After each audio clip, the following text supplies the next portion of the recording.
Big TV family. And yes, ladies and gentlemen, that was Ilro. And if you have any music videos that you want for us to playlist right here on EKSE, you can email ekse@capetowntv.org or call us on 021-448-0448. Before that music interlude, where Awonke was chilling with Mr. Rams, and I was like, when is my turn? When is my turn? And right now is my turn to pose those questions that you'd love to ask Mr. Rams. Use the hashtag to communicate with us. The hashtag is hashtag EKSE7. Follow us on Twitter. It's EKSE7. No, on Twitter it's EKSE_live, and the hashtag to use is hashtag7. It is a Wednesday afternoon and we're bringing you the best youth edutainment in the world. Namazke Rams Mabote, CEO, Rams Mabote Foundation. Under that, there is a Future Kings, where Kokelela Abandwana Basakhulayo so that they become better men in their lives. Rams, welcome back to the show and thank you for joining us. Yes, my very first question to you would be, your sole purpose is to share and teach principles of manhood, right? And dream building to young men. If one would dare to ask you, what are the principles of manhood? How would you simplify your answer? Wow, how much time do you have? I'm kidding. Look, I think the principles of manhood are responsibility. It is the one principle that I think supersedes all other principles. If you take responsibility for what you do, if you know that you've got responsibility towards society, towards the environment, towards health, towards animals, if you take responsibility, then you are a man. One of the worst things that have happened to us as men, created over many years, over thousands of years, is that we became entitled. We thought we owned the world. And as a result, we dropped the responsibility we have to create and make this a good world. So I believe if you take responsibility, if you remember that whatever I touch today has an impact tomorrow, and if I can leave it in a good space for the next person, you've done your work. Responsibility. Yeah. Rams, in your pursuit of saving at least one boy from anger and desperation, with the young men that you've already worked with, what would you say are the common causes of these kind of emotions? The first thing is what we learn is narratives. We live in communities. We live in spaces where we pick up narratives. And then narratives move from, the music we listen to. I always go to camps and I play. One of the favorite songs I play for the young men is Kendrick Lamar, Be Humble. Now, beautiful song with very harsh words. Yeah. And I always say to the young men, but do remember that he uses words like the B word in the song. And those narratives are the narratives that we hear, where we think it's just normal to use a word like that, describing other human beings.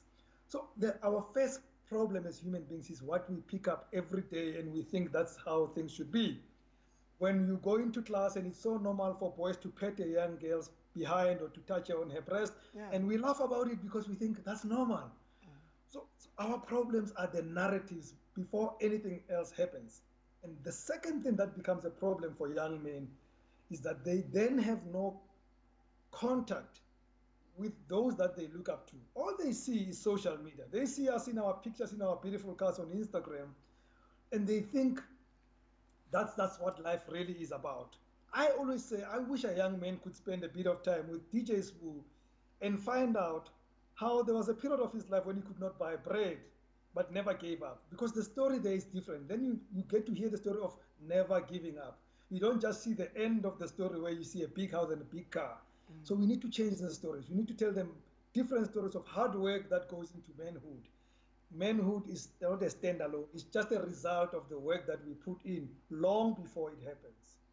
You're doing a lot for these young men, shaping a community and what kind of people they're going to become in the future.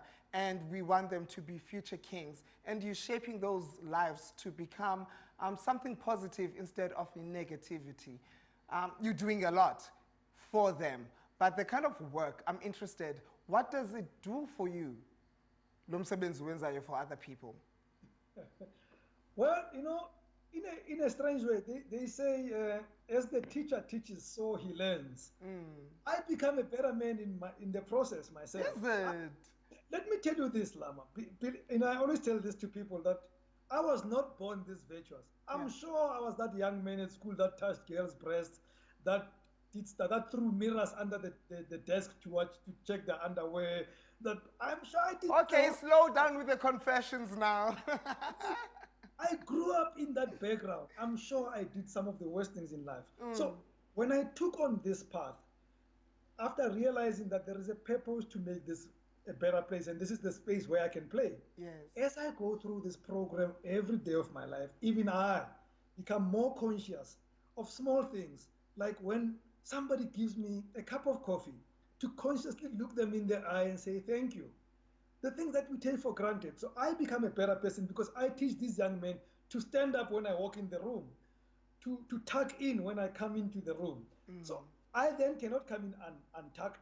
I cannot not thank them when they do something great for me.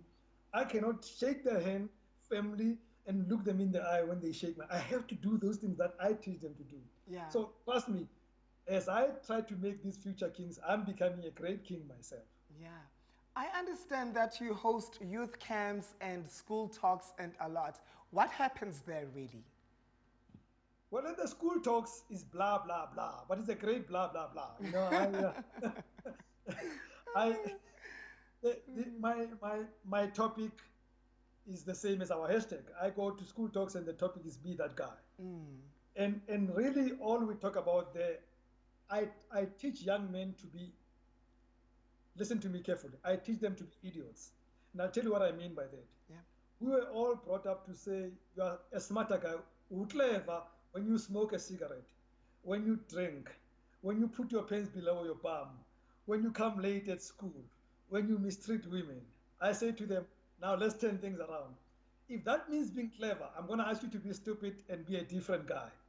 Tuck in, respect your teachers, respect time, take care of the people around you, respect your parents and the women around you. Be that guy that refuses to take the first puff of cigarette because we don't know where the next thing is going to be after the cigarette. So that's the blah blah blah at the schools, and trust me, it works. But you can only talk so much. From the schools, we then try to, you can pick up the boys that are more interested. Then we select those. We call them the 10 percenters who show more interest in what we're doing. We then take those to a concentration camp, to the modern day initiation camp, and we then say, you are going to be the champions that change the others. Remember, the world does not change at once. It always takes a Nelson Mandela to change a bigger group of people. Yeah. So we're going to catch 10% of them, and those will catch another group, and that group will catch more, and that's how it's going to cascade. So in the camps, it's the smaller groups. At schools, we speak to bigger numbers.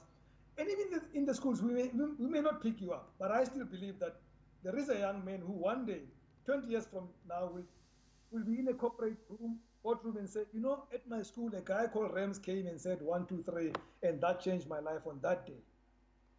What did it take for you to become hashtag that guy to these young men? And did you also have hashtag that guy in your life? Well, we all have had mentors, you know, and I look back and I've had them for different reasons. I must tell you, I don't think I ever had a mentor that worked on reversing toxic masculinity. So I would have had mentors that taught me hard work and I started my own business when I was 27 years old. I had a business mentor. I had a mentor that got me into politics at a young age. So we all have different mentors. And for me, the guy that I have become, this guy that I have become, is something that came really by observing how really us as men are doing so wrong. And I thought, no, I'm choosing to be a different guy. I'm going to be a different guy from this moment, and I'm going to pass it on to young men, because I know it's too late to pass it on to Lama. Yeah. But I can go to a 13-year-old and work with a 13-year-old. In 6 years, hopefully that young man will realize I can be a better human being. Yeah. Rams, now how does one get in contact with you? Any criteria to become a beneficiary of eFuture Kings, and what does one have to do to become a mentor eFuture Kings? So 2 questions at once. I want to be a beneficiary, or I want to mentor, where do I go about and how? The answers are in the same platform on our website, www.futurekings.org.za. There will be a link there that says be a volunteer, be a mentee or a future king, or be a mentor. They're all there.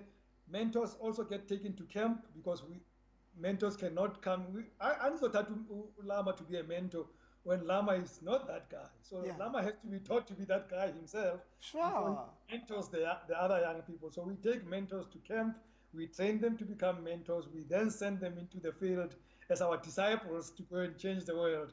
And we take the young men into the program. Every young man that volunteers to become a beneficiary, we say to them, go recruit 9 more young men like you that you know, and then we match them with a mentor, and they go out on a program for a year. We meet every quarter in different groups, and we do that. Every year they graduate to another level and another level, and hopefully by the time they finish their program, those young men become mentors themselves. The plan is very ambitious. In 10 years, I want 100,000 mentors and 1 million future kings. Come on, you're leaving a legacy that nobody else can erase. This is very commendable. Thank you so much for the work that you're doing. And I hope abanye bantu bayabona, they're getting involved, and may you never stop.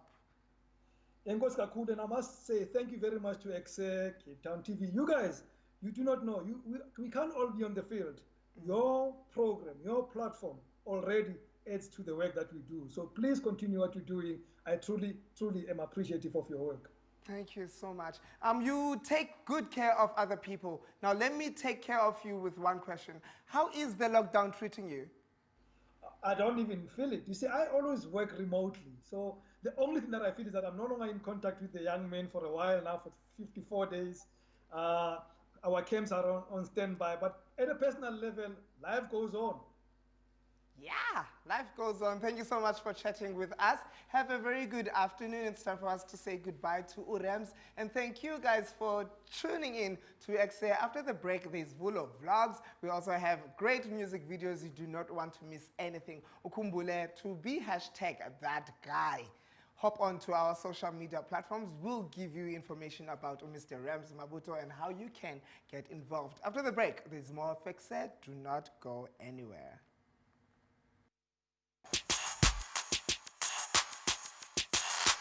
CTV family.